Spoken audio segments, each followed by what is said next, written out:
Subscribe कीजिए हमारे YouTube channel को और बेल आइकन को प्रेस कीजिए ताकि हमारी वीडियो का लिंक सबसे पहले आप तक पहुंच सके और ज्योतिष संबंधी सभी जानकारियां आपको मिलती रहे।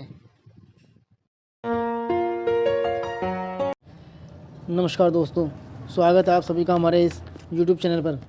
आज हम बात करेंगे होलाष्टक के बारे में, जो कि प्रारंभ हो रहे हैं 17 मार्च 2024 से और 17 मार्च से प्रारंभ होकर ये 25 मार्च तक चलेंगे। जब होलाष्टक लग जाता है तो उस समय कोई भी शुभ कार्य नहीं किए जाते। सभी प्रकार के शुभ कार्य जो है बंद हो जाते हैं। मांगलिक कार्यक्रम जैसे विवाह, सगाई, गृह प्रवेश, नया वाहन खरीदना या नया प्लाट खरीदना, कोई कार्यक्रम शुरू करना, तो इस तरह कोई भी शुभ कार्य जो है इन 8 दिनों में नहीं किए जाते हैं। कई बार जो है होलाष्टक 8 की बजाय 9 दिन का भी हो जाता है और जब होलिका दहन होती है तब ये समाप्त हो जाते हैं। यानी कि फाल्गुन शुक्ल पक्ष की अष्टमी तिथि से प्रारंभ होता है और धुलंडी वाले दिन ये समाप्त हो जाता है। 8 दिनों में इसलिए कोई कार्य नहीं किया जाता क्योंकि इस समय ग्रह जो है उग्र स्वभाव में होते हैं। इस समय को सबसे ज़्यादा शुभ माना जाता है। इसलिए सभी प्रकार के जो है जितने भी मांगलिक कार्य हैं वे बंद हो जाते हैं।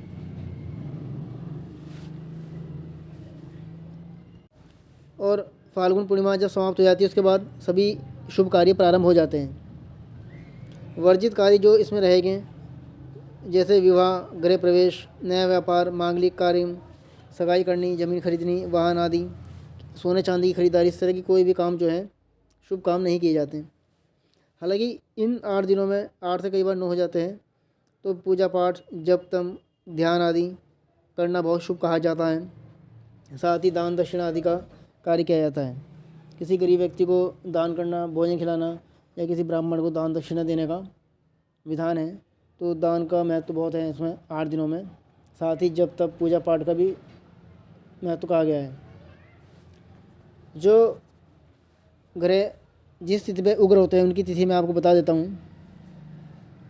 अष्टमी को चंद्र देवता उग्र होते हैं, नवमी को सूर्यदेव, दशमी को शनि, एकादशी को शुक्रदेव, द्वादशी को गुरु, त्रयोदशी तिथि को बुध, चतुर्दशी को मंगल और पूर्णिमा को राहु।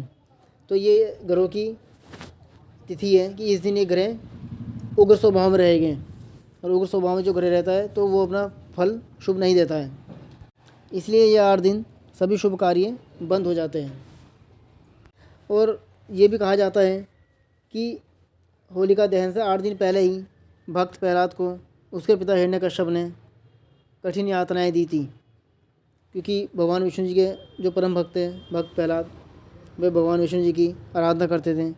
तो उनके पिता इसी से नाराज़ थे, तो इसलिए उन्होंने जो है 8 दिन तक उन्हें बहुत ही प्रताड़ित किया था अपने लड़के को, यानी भक्त प्रहलाद को, और 7 दिन तक कठोर यातना दी थी। उसके बाद 8वें दिन जो उनकी बहन थी होलिका, वो उन्हें अपनी गोद में बिठाकर भक्त प्रहलाद को भस्म करना चाहती थी, मगर उसमें नाकाम हुई। तो ये 8 दिन उसमें भी कहे जाते हैं कि 8 दिन तक इसलिए भी होलाष्टक लगता है। तो ये होलाष्टक जो है 8 से 9 दिन रहेंगे, यानी 17 से प्रारंभ होकर 25 तारीख तक चलेंगे। तो इन 9 दिनों में कोई भी शुभ कार्य नहीं किया जाएगा। तो ये था होलाष्टक के बारे में जो आज आपने जाना। हमारी और वीडियो आगे भी आप लोगों के लिए ऐसी आती रहेगी। आप हमारी वीडियो को लाइक करें, चैनल को सब्सक्राइब करें और इसको शेयर भी कर दें ताकि और लोग भी इससे जुड़ी हुई जानकारी ले लें। और यदि कोई बात आप हमसे पूछना चाहते हैं तो हमारे दिए हुए मोबाइल नंबर पर आप संपर्क कर सकते हैं। सभी जानकारी आपको विस्तार से दी जाएगी। धन्यवाद।